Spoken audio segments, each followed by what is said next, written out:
Well, folks, we're out here in chilly Paris, France. That it's apparently cold, and you've seen a lot of this look on court from the players because obviously this tournament's being played in September, October instead of June. The conditions have changed, and that's changed a lot of the potential outcomes of this tournament. So we're gonna talk about the impacts of the conditions on our big three contenders, Nadal, Djokovic, Thiem, in that order.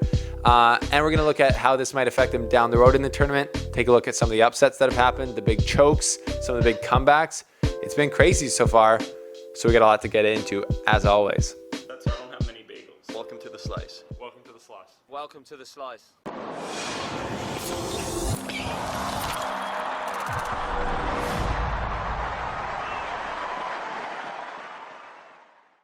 Well, folks, thanks for coming back here. Thanks for joining the slice. If you're new here, thank you for subscribing, helping us out on the road to 10,000. You guys are so awesome. Thank you for checking out our sponsors, One More Sport, Courtside Sports.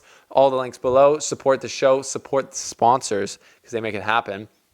We're going to talk today a lot about, the first rounds in this year's French Open. We've seen some very interesting things. Obviously, we've seen some outfits like this because everyone's been talking about it. It's a lot cooler, obviously, than it normally is. I've looked at the forecast for Paris, and it's not going to change anytime soon. It's going to be kind of drizzly, rainy, and cool. And there's also new balls in play. They got the Wilson balls now after running with Bablat for a time. So interesting graphic we put out on the Slice Instagram at the Slice Tennis. Go follow us.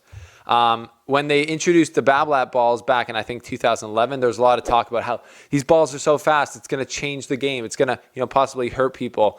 But now that the balls have changed back to slower balls in Wilson, the same things are kind of going to be said. So how does this affect the best players? Well, it obviously does.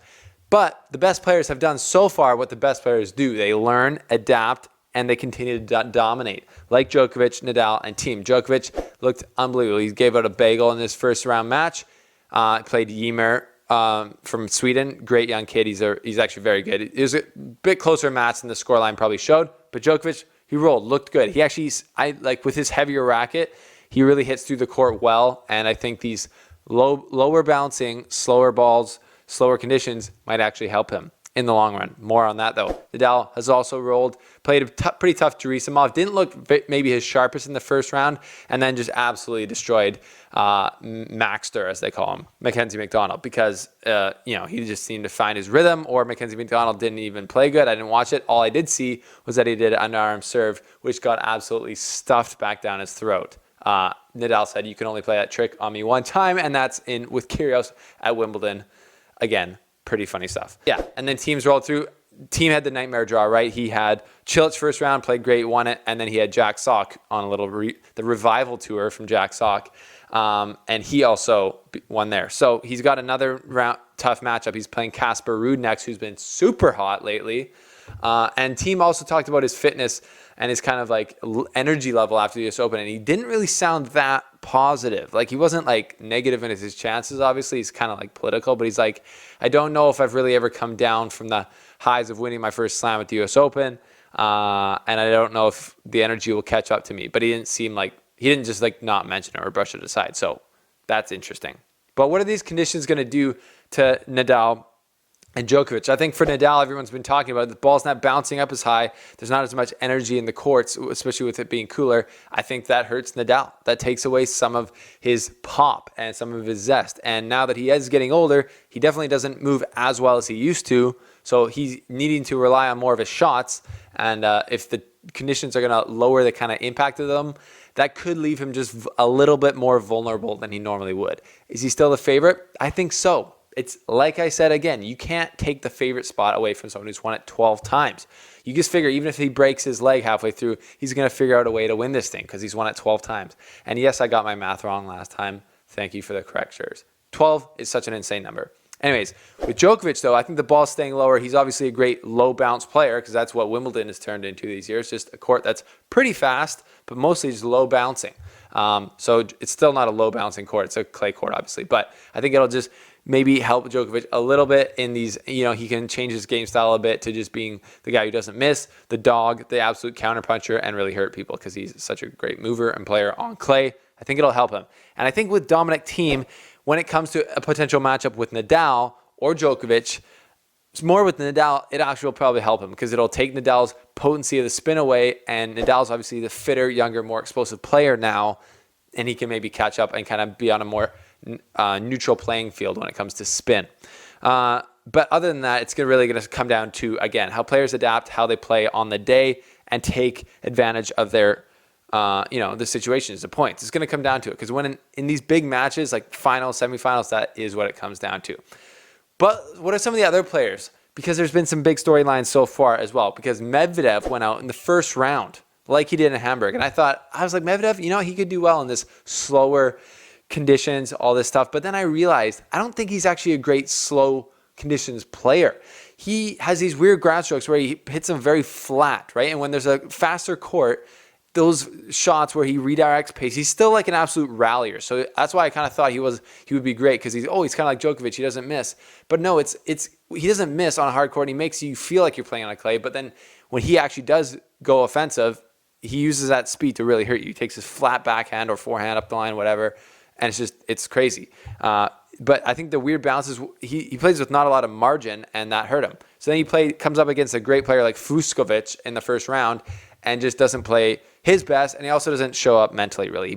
He had already had a warning, and he broke his racket on set point in the second set to go down 2-0.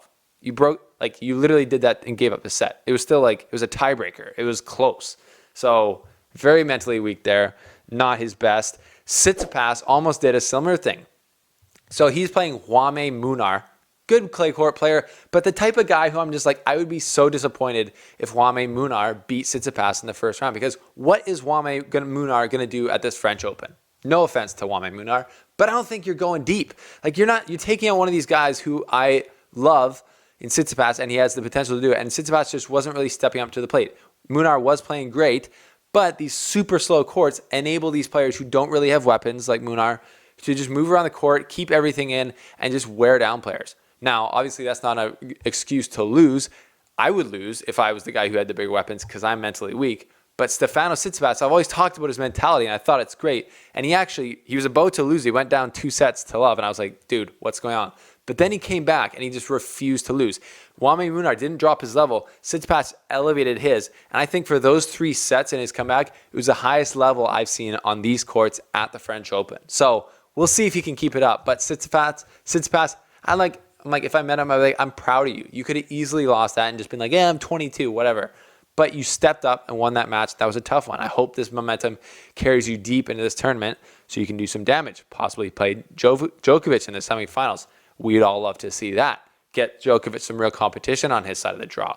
Oh, no shots fired. But it's looking pretty peachy for the Joker, as we've seen multiple times in the last couple of years. Just saying, everyone's pointing it out.